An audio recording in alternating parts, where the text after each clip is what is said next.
Hello, friends. I'm at the Lewis Cemetery on Barters Island in Booth Bay, Maine. This is a neighborhood called Trevitt, but it is on Barters Island, Booth Bay, Maine. And this is actually the grave of my great aunt, Josephine Day. She was actually born here in Booth Bay, September 8th of 1874. And she lived to be 104 years old. She died December 3rd of 1978.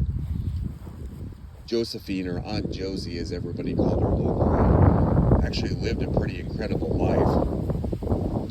So she was educated first in the one-room schoolhouse here on Barters Island. And in 1886, the teacher there left, so Josephine actually became the teacher at age 12. She was particularly good at mathematics, and that sparked her being a lifelong teacher. She visited Cambridge, Massachusetts not long thereafter, and the superintendent of schools actually offered her a job as a teacher in Cambridge. So in 1918, she was invited to actually be the tutor of one of the heads of the top 3 industrial families in Japan.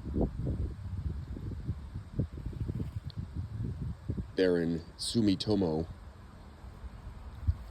And she traveled to Japan on a steamship. By that time, she had had a child born in 1910 when Josie was 36 years old. And that child seems to have been born out of wedlock. He was born in Hartford, Connecticut, November of 1910, and on his birth certificate it says his father is Richard Burton of Paris, France. I think it was a pseudonym. I don't think Richard Burton was actually a real name, but back then in 1910 it would have been scandalous for a mother to have a child out of wedlock. So there was always a long-standing family rumor that he was born out of wedlock, but nobody could substantiate it. I did find a letter that she wrote to the State Department begging with the State Department to let her list him as her ward, so she was his guardian. But it said in that letter that he was actually her son born out of wedlock, and to protect the family, she didn't want it revealed. Longevity does run in the family because Josephine lived to be 104 years old.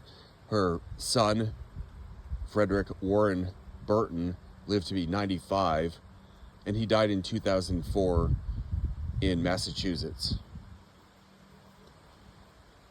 Now, in addition to her sailing around the world and working in Japan for one of the most powerful men in Japan at that time, Aunt Josie taught school until she was well into her 60s, and then she came back here to Barters Island to live on the family homestead until she was about 90 years old. And then she went to live in a nursing home in Waldoboro, Maine, which is not that far from here, maybe half an hour away.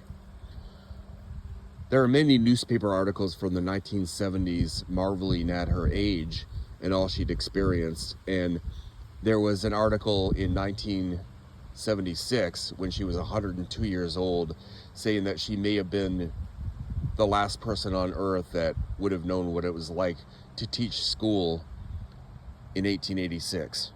Remember, she was only 12 when she became a teacher here on Barters Island.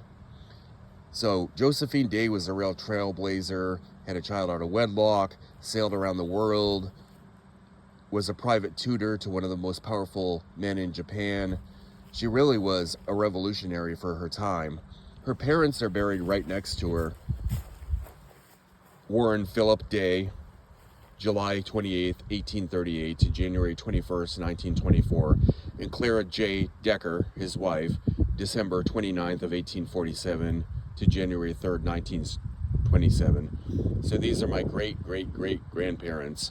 And I saw Warren's obituary. He was listed at the time as being one of the oldest residents of the area. He was around 86 when he passed away.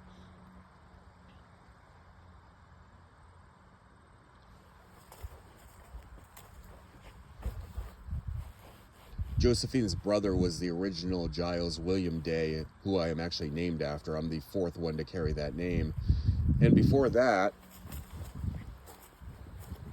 her mother, Clara Decker, had a brother who actually died in the Civil War, who was named Giles Decker. So that's probably where the name actually originated from. Giles Decker was, I believe, 16 or 17 years old when he died in the Civil War. So his mother named her son, Josephine's brother, Giles Day, after Giles Decker. But Josephine seemed to be a very colorful character. I remember speaking to my uncle, who passed away last year, who said that he and my grandfather visited Josephine at some point, probably in the 70s,